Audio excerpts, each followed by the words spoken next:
मान्यवर, सन 1999 में जब देश और प्रदेश में दोनों जगह भारतीय जनता पार्टी की सरकार थी और आर्थिक संकट ऐसा आया कि सरकार के पास इतना पैसा नहीं था कि वो प्राथमिक विद्यालय के शिक्षकों को वेतन दे सके, तो ऐसी स्थिति में जो उत्तर प्रदेश के प्राथमिक विद्यालय थे उन पे ताले लटक गए और 26 मई 1999 को सर्व शिक्षा अभियान के तहत गरीब मजदूर किसान, जो गांवों में गरीब मजदूर किसान रहते हैं, उनके बच्चों को पढ़ाने के लिए प्राथमिक विद्यालयों पर जो ताले लटके थे, उस ताले को और किसी ने खोलने का काम किया था तो वो शिक्षा मित्र थे। मान्यवर, शिक्षा मित्र लगातार अपनी पूरी योग्यता के हिसाब से बहुत मेहनत करते हैं लगातार, और 1450 रुपए से इन्होंने अपने सैलरी की शुरुआत की, मैंने मानदेय की शुरुआत की, और आज भी 11 महीने के लिए सिर्फ उनको मानदेय 10,000 रुपए दिया जा रहा है। सदन में कई बार मान्यवर आपने भी कहा और हम लोग भी लगातार सरकार से ये अनुरोध करते हैं, विनती करते हैं कि उनका मानदेय बढ़ा दिया जाए, क्योंकि लगातार जैसा भी हमारे माननीय सदस्य कह रहे थे कि कुशल श्रमिक 550 रुपए डेली पाता है, और अगर हम जोड़ लें तो हमारे शिक्षा मित्रों को उतना पैसा भी नहीं मिल रहा। शिक्षा मित्र सारे काम करते हैं, शिक्षा मित्र से आप जनगणना भी कराते हैं, मध्याह्न भोजन का भी काम कराते हैं, बाकी सारे काम उससे कराते हैं जो शिक्षक से कराते हैं। जब समान काम का समान वेतन मिलना चाहिए तो सब शिक्षा मित्र को भी पूरा पैसा मिलना चाहिए। ये हम आप मान्यवर कहीं न कहीं मानवीय आधार पे भी हमें लगता है कि सरकार को सोचना चाहिए कि शिक्षा मित्र कहां खड़े हैं, उनकी हम कैसे मदद कर सकें। हमें आज भी याद है सन 2017 का चुनाव चल रहा था और यहीं बनारस में देश के प्रधानमंत्री आदरणीय नरेंद्र मोदी जी अपने चुनावी रैली में उन्होंने कहा कि अगर कोर्ट से उन्हें न्याय नहीं मिलेगा तो सरकार उनके साथ खड़ी है। इसका मतलब कहने का था कि अध्यादेश लाकर भी उनको नियमित करने का काम सरकार करेगी।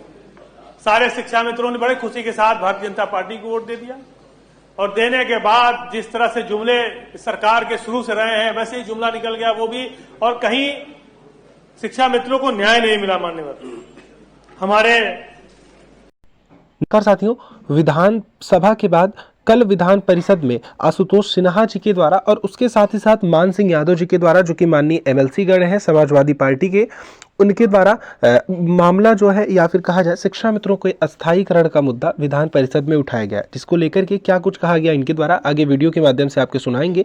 उसके साथ ही साथ क्या बयान आया गवर्नमेंट का इस पर, ये बयान भी आपको सुनाएंगे। सभी से एक अनुरोध है, वीडियो को पूरा देखें, चैनल को भी सब्सक्राइब कर लें। अब ये बयान आप देखें। जो पूर्व उप मुख्यमंत्री थे दिनेश शर्मा जी, उनकी अगुवाई में भी एक कमेटी बनाई गई थी शिक्षा मित्रों पर। उस कमेटी का क्या हुआ मान्यवर, आज तक हमें और आपको किसी कोई जानकारी नहीं हो पाई, और मैं चाहता हूं कि आज माननीय मंत्री जब बताएंगे तो उस कमेटी ने क्या निर्णय लिया ये भी हमें और आपको बताने का काम करेंगे। मान्यवर, मैं आपसे यही कहना चाहता हूं कि जब आदरणीय अखिलेश यादव जी मुख्यमंत्री थे, उन्होंने ग्रामीण क्षेत्रों में 28,528 रुपए और शहरी क्षेत्रों में 29,878 रुपए देने का काम किया था। ये लेकिन कोर्ट की मजबूरी की वजह से वो कंटिन्यू नहीं हो पाया। तो अगर आज आपकी सरकार है तो हम आपसे अनुरोध विनती यही करेंगे कि शिक्षा मित्रों के साथ आपको खड़ा होना चाहिए। आज टेट सुपर टेट जो पास कर लिए हैं उनकी भी नियुक्ति नहीं हो पा रही है। 6 जनवरी 2019 को सुपर टेट की जो परीक्षा हुई थी, उसके बाद कट ऑफ जो 40-45 था उसको बढ़ाकर 60-65 कर दिया गया। माननीय सुप्रीम कोर्ट ने भी कई बार अपनी टिप्पणियों में कहा है कि खेल के बीच में खेल के नियम नहीं बदले जा सकते। तो जब कट ऑफ का इन्होंने जानबूझ के बढ़ा दिया कि ज्यादा शिक्षा मित्र समायोजित न हो पाए।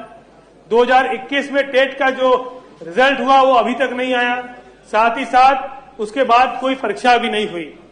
मान्यवर, शिक्षा मित्र लगातार हम लोगों से संपर्क में रहते हैं, कुछ समस्याएं अपनी मांगे उनकी थी, तो 4-5 मांगे मैं कहना चाहता हूं सदन के समक्ष में रखूं कि संशोधित अध्यादेश लाकर पुनः शिक्षा मित्रों को सहायक अध्यापक के पद पर बहाल किया जाए। भारत का राजपत्र 10 अगस्त 2017 लागू हो। समान काम का समान वेतन लागू कर 62 वर्षों हेतु इनकी सेवा नियमावली बनाई जाए। एनसीईटी के 23 अगस्त 2010 के पैरा 4 में शिक्षा मित्रों को शामिल करते हुए शिक्षा मित्रों को अध्यादेश लाकर टीटी की परीक्षा से भी छूट प्रदान की जाए। जिन जिस शिक्षा मित्रों की आंदोलन में जान चली गई उसके परिवार के एक सदस्य को सरकारी नौकरी सरकार देने का काम करे, और आंदोलनों में जो शिक्षा मित्रों पर जितने सरकार ने झूठे मुकदमे लगाए, लाठियां चलाई, पीटने का काम किया, उन जो झूठे मुकदमे लगाए उन झूठे मुकदमों को वापस लेने का काम सरकार करे।